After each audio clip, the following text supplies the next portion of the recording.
नमस्कार। श्रीमद् भगवद गीता महर्षि वेद व्यास जी द्वारा रचित। श्री कृष्ण कहते हैं,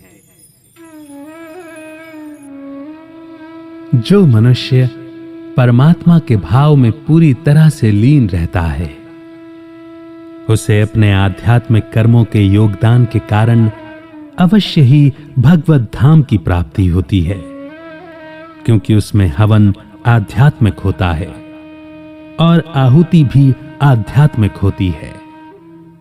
कुछ योगी अलग अलग तरह के यज्ञों द्वारा देवताओं की पूजा करते हैं और कुछ परब्रह्म रूपी अग्नि में आहुति डालते हैं।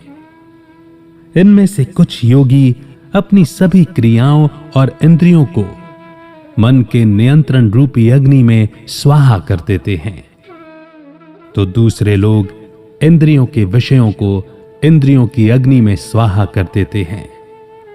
वहीं कुछ लोग जो मन और इंद्रियों को वश में करके आत्मज्ञान पाना चाहते हैं, सभी इंद्रियों और प्राण वायु के कर्मों को संयमित मन रूपी अग्नि में आहुति कर देते हैं।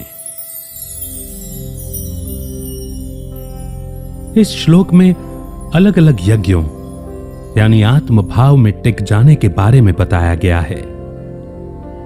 भगवान ने दो तरह के योगियों के बारे में बताया है, ज्ञान योगी और कर्म योगी। ज्ञान योगी बाहर कोई कर्म नहीं करते, बल्कि अपने आत्म भाव में रहकर उस ज्ञान को अनुभव करते हैं।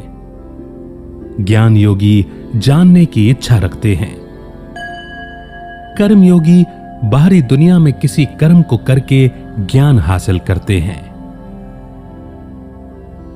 ज्ञान को प्राप्त करने के बाद एक मनुष्य हर चीज में आत्मा को देखता है, और क्योंकि आत्मा परमात्मा का अंश है, इसीलिए उसे हर जगह परमात्मा की रचना नजर आने लगती है। वो कर्म के हर भाग में ब्रह्म को देखता है, यानी निमित्त, कर्ता, फल और कर्म सब में उसे परमात्मा ही दिखाई देते हैं। वो जान जाता है कि सृष्टि में सब कुछ ब्रह्म है, वो किसी से अलग नहीं, क्योंकि सब कुछ ब्रह्म ही तो है। एक नासमझ खुद को कर्ता मानता है, लेकिन ज्ञानी के लिए सब कुछ ब्रह्म है। ब्रह्म का ज्ञान सभी द्वंद्वों यानी अंतर्मन के युद्ध को दूर कर देता है। इसीलिए ब्रह्म को जानने वाले के द्वारा किए गए कर्म उसे बांध नहीं सकते। देव यज्ञ। कुछ लोग किसी विशेष देवता की कृपा पाने के लिए उनकी पूजा करते हैं, यानी वो देवताओं की पूजा द्वारा परमात्मा तक पहुंचना चाहते हैं। पूजा करते करते उनका मन पवित्र होने लगता है, जिससे वो आत्म भाव में टिकने लायक हो जाते हैं। ब्रह्म योग। इसमें मनुष्य अपना मन, विचार, इच्छाएं आदि सब परमात्मा में लगा देता है। जब किसी मनुष्य के कर्म उसके स्वार्थ और जरूरतों को पूरा करने के लिए नहीं, बल्कि समाज की सेवा के लिए होते हैं, तो दुनिया में रहते हुए भी उसे उससे कोई लगाव नहीं होता। ये त्याग उन लोगों के द्वारा किया जाता है जिन्होंने अपनी सभी कर्मों से इच्छा हटाकर खुद को आत्मा के ज्ञान में टिका दिया है। ब्रह्म को शास्त्रों में चेतना, ज्ञान और कॉन्शियसनेस के रूप में बताया गया है, जो समय और काल चक्र से परे है। संयम की अग्नि में सुनने की शक्ति और इंद्रियों की आहुति देना, यानी सेंस ऑर्गन्स को कंट्रोल करना। कुछ मनुष्य इंद्रियों को आत्मनियंत्रण की आग में अर्पित करते हैं, ताकि इंद्रियों की ताकत कम हो जाए और वो अपने अंदर की शांति महसूस कर सके।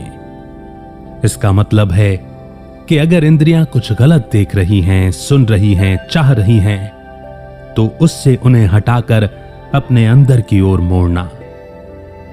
ऐसा करने से मनुष्य अपनी इंद्रियों के मालिक हो जाते हैं और इंद्रियां उनके काबू में हो जाती हैं।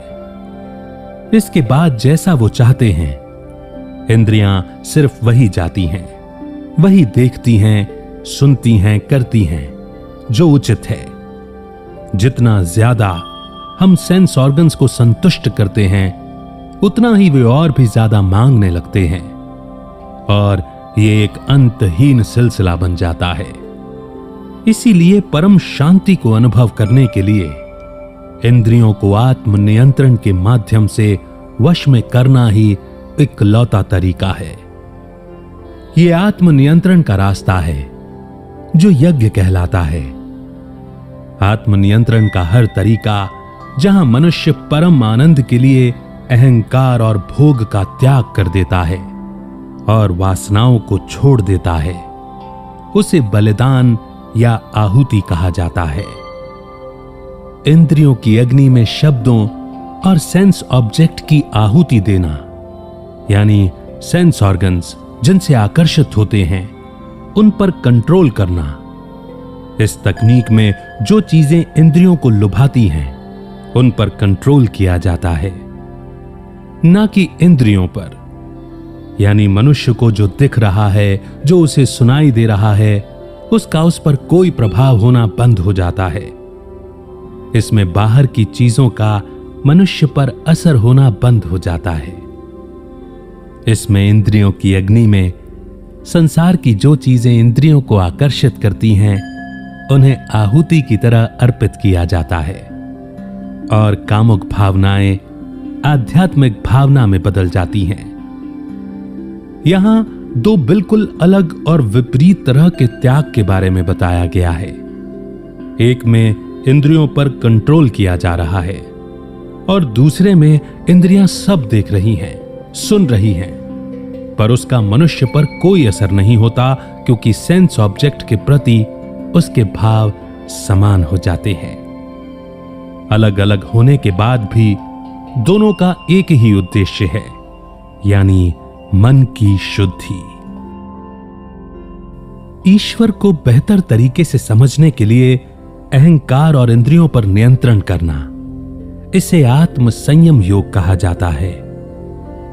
प्राण, ज्ञानेंद्रियों, कर्मेंद्रियों के साथ साथ इंद्रियों की इच्छाओं को ज्ञान से जन्मी आग में त्याग दिया जाता है, यानी कि मेडिटेशन के जरिए।